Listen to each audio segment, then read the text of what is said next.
Sit down, will you, please? Yes, sir. How was Margot when you left? I thought she looked a little better, but she's still unconscious. It's a pretty bleak place up there. The convent, you mean? Yeah, of course I can even compare it with. They've never let me in a convent before. I suppose you're well used to it. Why?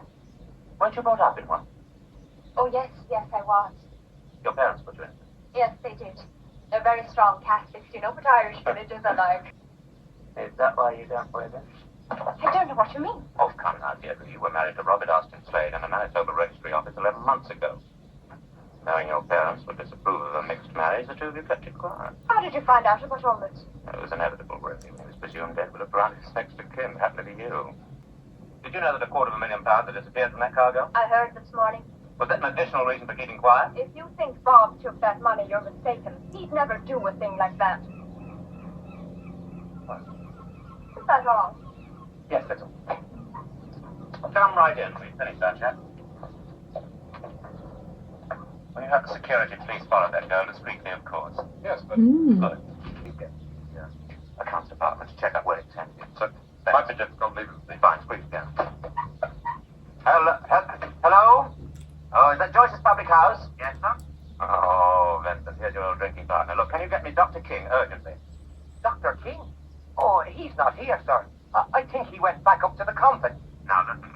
If he comes back within the next 20 minutes, tell him to get back up to the convent and wait for me. Now, have you got that? Yes, sir. I've got that. Did you get all that? I don't know, but I don't think you ought to take any more chances.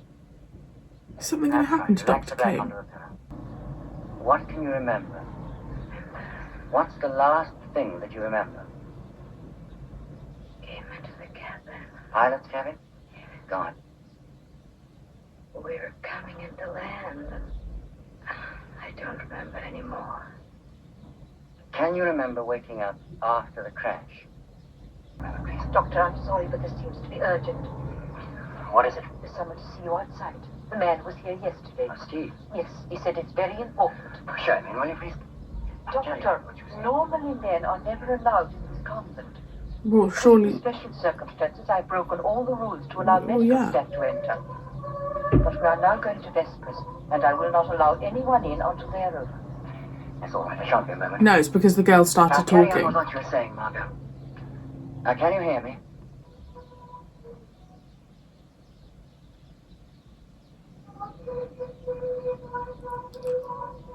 Oh, no.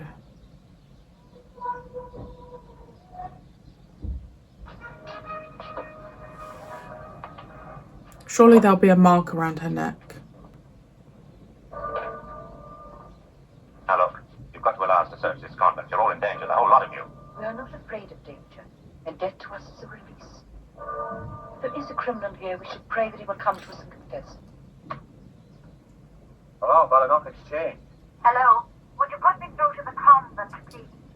I'm afraid that's impossible, miss. There's no such line. I think you'll find there is. It's 42320. Hello? I wondered if I might attend evening mass tonight. Tonight? Yes. At what time? 10:15. Arrangements will be made. This is so eerie. Now, what time is the plane carrying the back consignment across the Irish coast tonight? About 22:15. 10:15. I'd better get a ring. No, not that man. But if she's tipping off someone about these flights, we want something more tangible than that phone call. What is it, sir? Yes, now you know what this is all about, don't you? Yes, sir. It's about the pound note that I couldn't kiosk here.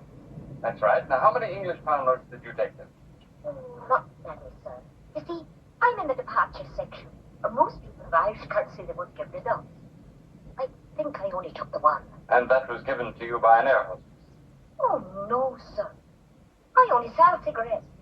So why should an air hostess buy cigarettes off me? It was given to me by a gentleman. Can you tell me what he looked like? Well, sir, if I remember rightly, it was that gentleman there. You? Where did you get one of these pound notes? I can't imagine.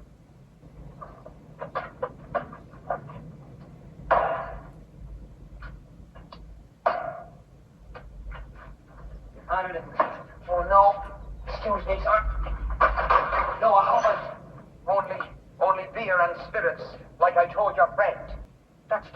wine for the convent.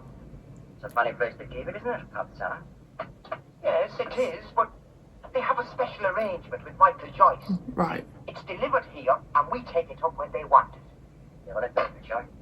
Now, if I did that, sir, you'd have to take full responsibility. Soda water. What do they want with soda water? Funny looking soda, wasn't it? I don't understand why an air. Smell that. Well, what is it? Petrol loaded under pressure, Vincent. Half a dozen of these little flamethrowers would burn out a plane in 5 minutes, wouldn't they? What'll I tell Michael Joyce? Oh, I'll do something. I'll tell you you've gone on sick. I don't understand why they're in cahoots with a You're not coming with convent. me. Someone I want to work with first. Off you go. I guess it's just a good disguise. I'll do that for you. Look, there was just one other thing I wanted to talk about. Yeah, I just come down with control power. That plane's only 70 minutes off the coast. I know. Now, Dr. King will need his car back. Can you make the journey back? I know. That's what I wanted to talk about, sir. I wouldn't go back there. Not to save me life. I'll send a couple of security guards. No. I wouldn't go back there now if I had half the Irish army along with me. Would that be enough to get me to my brother in America? No, hardly. Oh. Vincent, you've been a great help to us. Do you think he might have it on the house? When is the next time tomorrow? I've got a scheduled flight going out in 50 minutes. No, that would just suit me fine. No, wait a minute. You have a passport. As a matter of fact, I got this 12 months ago. Now he's acting suspicious though. Opportunity ever came up. He's trying to get out too quickly. All right, boy, have a meal and wait for us in the departure. I'm going to take it for you now. Not so simple as you thought it was. I had to think of the poor fellow, though, travelling all on his own for 7 hours. Haven't you got an air hostess you could send with him? I don't think I got one available. What about Deirdre O'Connor? She's doing that. And also that original phone call, Can you get a security Michael made sure it didn't go through the post office, so it was private, so maybe he is good. That's worrying me. Yeah? don't know. A message from Deirdre. She gave a phone number at the convent. I don't get it. 42320 GBDBO. Does that mean anything? No, but GCDBO does. Yeah, well, it's the same thing on the dial. What does it mean? It just happens to be the call signal of the plane that's flying to the coast at this very minute. Now, what would they want with that? When did you say that plane left for Montreal? Look, Sister Isabel, I have a problem. See, I got a death certificate to make out for that girl, so I'll need to know how she died. I think you can help me. Look, I'm asking you to break your vow of silence. I realize that, and I understand how much it means to you. But unless you do, more people may die. And your silence would have been responsible. Wow. Now, please, will you help me? And I'm sorry I made you break your silence. No. I wanted to talk to you before several times, but I did not dare. What did you want to say? A few months ago, most of our sisters left here to go to Rome. A few of us remained to maintain the convent while they were away. Our Mother Superior went with them, almost as though she were trying to learn how we lived and what services we held.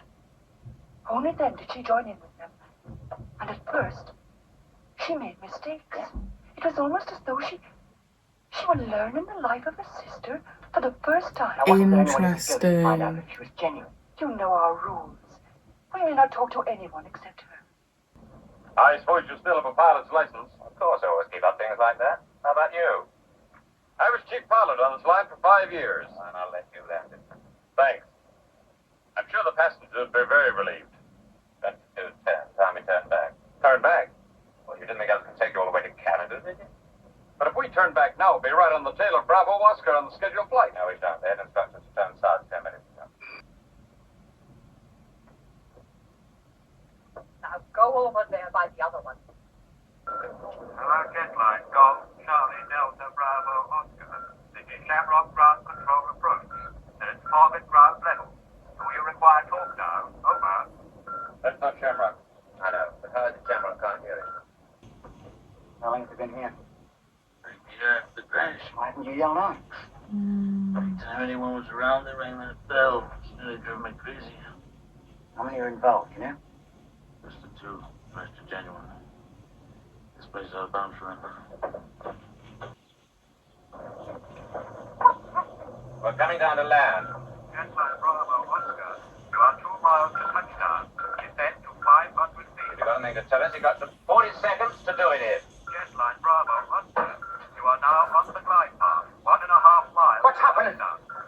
Why are we turning back? Will you go back to your seat? Passengers are not allowed in this part of the aircraft. Yes, line Bravo, Oscar. Stop the talk down! You've got the wrong plane! Oh! I believed him. Right, who's running this one? Who's running it? Where's the money? My package.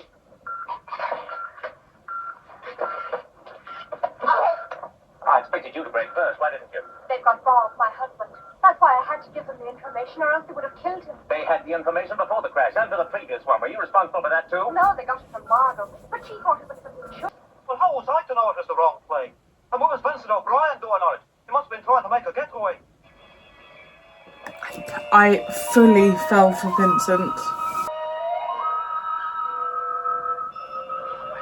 Over here, Strickler. In my pocket to find a knife. In this pocket.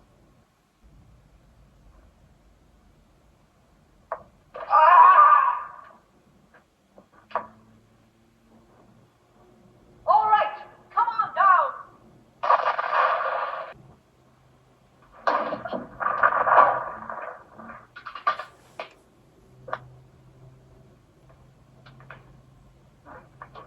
I take it we're not flying back. No, I don't think so.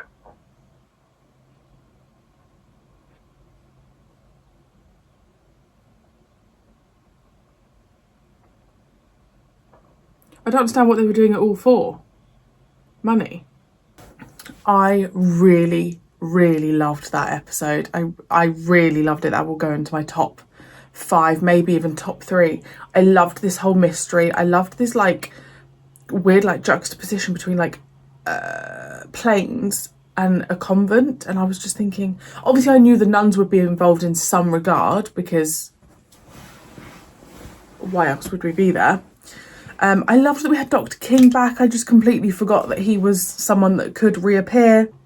I will say I don't think the plot was polished. I don't think we had like a decent roundup at the end, but I really, really enjoyed myself.